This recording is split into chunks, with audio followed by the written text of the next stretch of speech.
Thank you very much, and certainly to all of you that have been here the last 2 days, 33 years of National Action Network.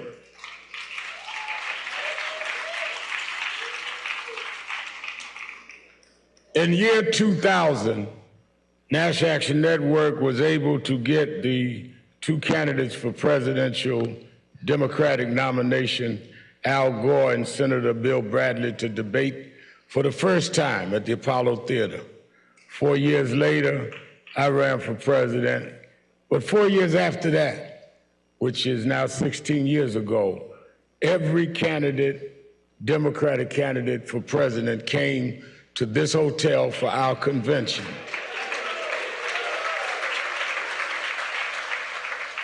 One of those candidates was then Senator Joe Biden.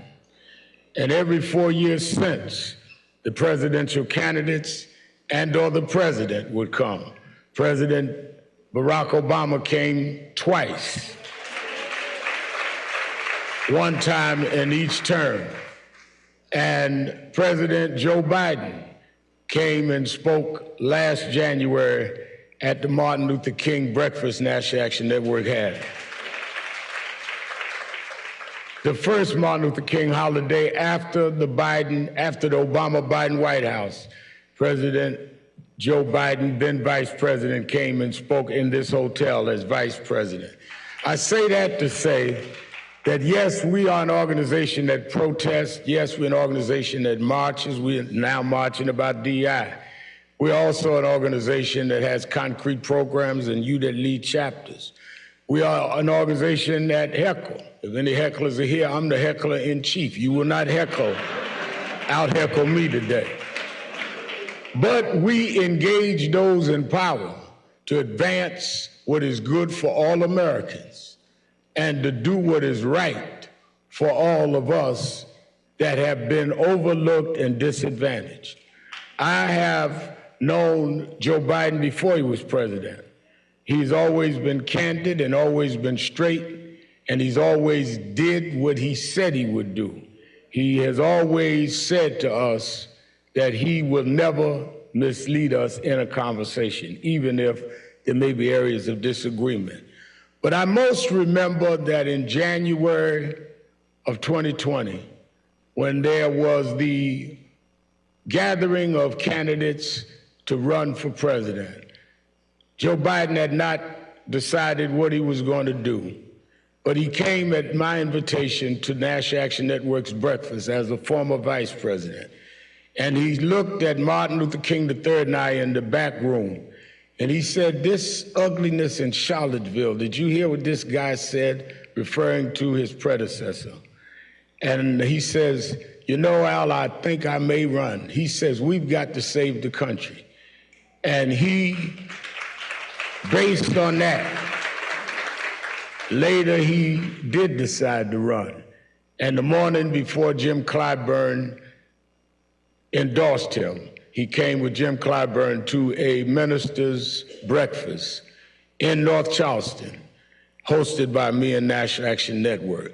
I give that background so people won't think he's just doing this viral speech to get votes. He has a history with National Action Network, and he has always answered the hard questions and always been there. I've had come off my television show, Politics Nation, and he's called me from the White House to discuss things we talked about.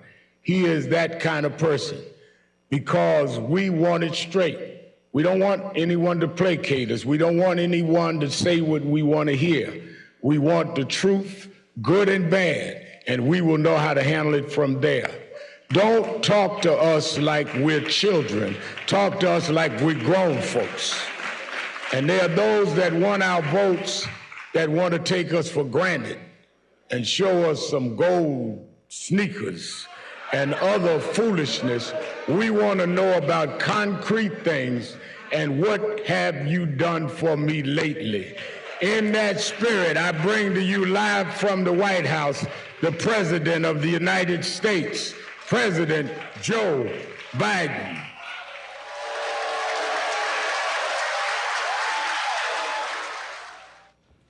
Thank you, Rev. Thanks for that introduction. Look, we've known each other for a long time. I'm grateful not only for your leadership and partnership, but quite frankly, more importantly, for your friendship. And thanks to all of you, members of our nation's most important civil rights organization.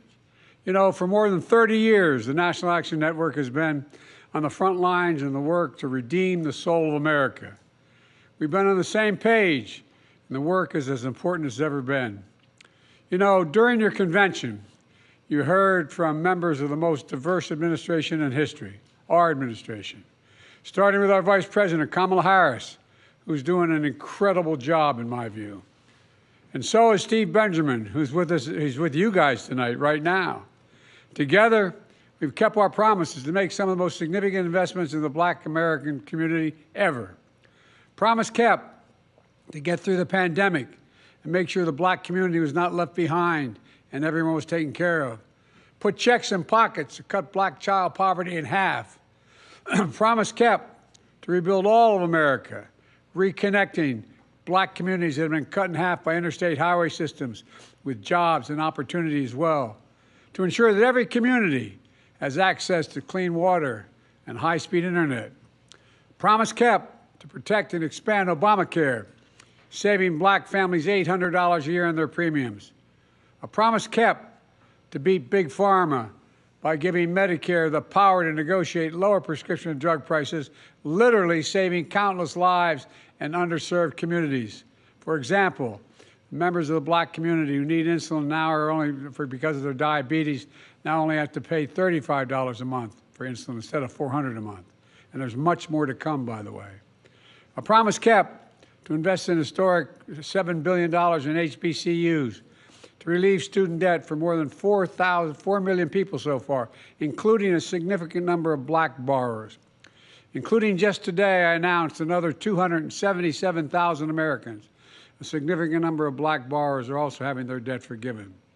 A promise kept to advance justice, the first Black woman on the Supreme Court, and more Black women confirmed for the Federal Circuit Court of Appeals than all previous presidents combined, every single one.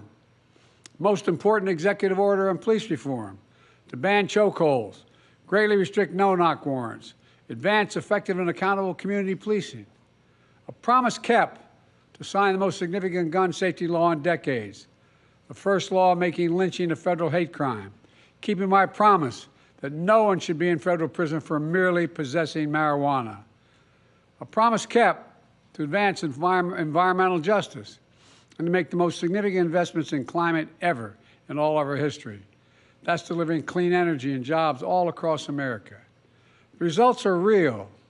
We've reduced Black unemployment rate to its record low. More Black Americans have health insurance than ever before. More Black businesses are starting up than we've seen in the last 25 years. In fact, despite attacks on our support for brown and Black small businesses, we're investing in them as key ways to build generational wealth in communities. Today, I'm proud to announce that last year we awarded $76 billion in federal contracts to small disadvantaged businesses to level the playing field and close the racial wealth gap. I also want to thank my dear friend, HUD Secretary Marcia Fudge, for an amazing career of public service, for leading the charge and making housing more affordable, for proposing a $10,000 tax credit for first-time home buyers, to building more rental units to bring rents down than ever before. We've launched a major effort to root out bias in home appraisal process, so homes in Black communities are no longer undervalued compared to the same home in a white community. Thus far, we've eliminated that gap by 40%, and we're going to continue till it's even. Put it all together, Black wealth is up 60%, and the racial wealth gap is closed the most in 20 years. You know, I would argue this is transformational change. We know there's much more work to do. There are real threats we face. There are more extreme voices out there who simply don't want to see people of color in the future of our country. They want to turn back the clock.